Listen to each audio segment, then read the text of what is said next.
In this next problem, look, we are given a percentile or a probability, and we're asked to find the height associated with that value.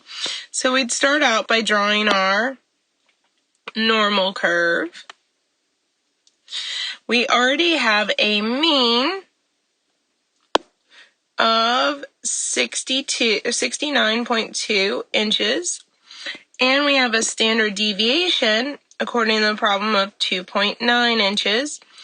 And they're asking for what height represents the 90th percentile.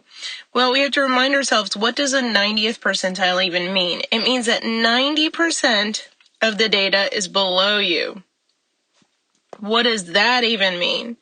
Well, when we're talking about percentages, well, remember percentages, areas, and probabilities all mean the same thing as long as they're in decimal form. So that means all I need to do is take my 90% and turn it into the decimal point 0.90, which means now I'm looking to work backwards. I want the value that's going to give me this area. But I'm not looking for a z value, I'm just looking for a normal data value, a height, an x value. We're still going to use the inverse norm, though, to work backwards. So to find this value, we're going to start off by doing the inverse norm. Remember that the inverse norm function on our calculator requires that we have an area to the left, which is perfect. We already have an area to the left. We have the 0.90, so we'll go ahead and input that. For the calculator to give us a value that is not a z value and gives us a height instead, we have to give it extra information. We have to give it the mean first, which is 69.2, and then we have to give it the standard deviation second, which is the 2.9. And what it will do is now it will take our information and it will go ahead and find that data value for us. It will do any computations in the background for us. So let's go ahead and see. And what we notice our calculator gives us is a height of 72.9. Remember that this is a word problem. Our heights were in what in this problem? They were in inches. So that's what we're going to tack on to our height here. It should be in inches. So the height that's going to represent the 90th percentile given this information is 72.9 inches. Continuing along, let's take a look at another example. In this next one, using the same information in part B, we want to find out which height represents the first quartile. So again, we'll start out with the same picture, but we do have to remember what a quartile is, specifically the first one. Well, if you remember right, the first quartile back from the first test on chapter 3 is the first quartile is the 25th percentile, meaning that 25% of your data is below you, which means that the actual area down there in decimal form is 0.25. And just like the last one, we'd be looking for the value, the height that's going to give me that area filled in. So just like the last one, I'm working in reverse. I have the area or probability, and I'm trying to find the height or value that's going to give me that area or probability. So again, I'll use my inverse norm function on my calculator. Just like before, it needs an area to the left. Wonderful. I already have one. That's my 0.25,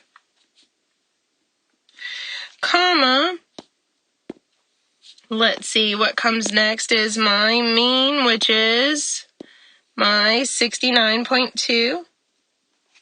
And then comma, one more piece of information. They need my standard deviation, which was 2.9. And then let's go ahead and have our calculator go ahead and calculate this for us. What we notice our calculator does for us is that it gives us a height of 67.2 inches as the height for the 25th percentile or the first quartile. Continuing along, let's look at one last example. The annual per capita consumption of ice cream in pounds in the United States can be approximated by a normal distribution. So what that means is we know what kind of picture we're going to be drawing. We're going to be drawing the normal curve with a mean of 16.5 pounds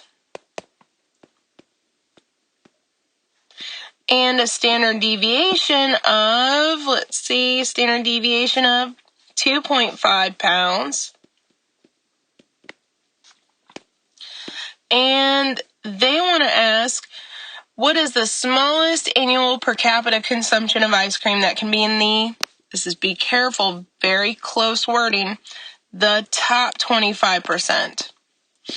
So be careful, they say the top 25%. That means 25% is actually above whatever value we're looking for. So they're telling us the 25% or the 0.25 as our area or probability is to the right because they said the word top. However, whenever we're given an area or probability and we want to work backwards to find the value that gives us that, we need an area to the left because we're going to be using inverse norm. So if the area to the right is 75% or 0.25, it means the area to the left is the other part of this, the 75% or 0.75.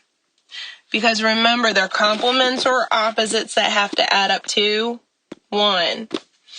Then we can do our inverse norm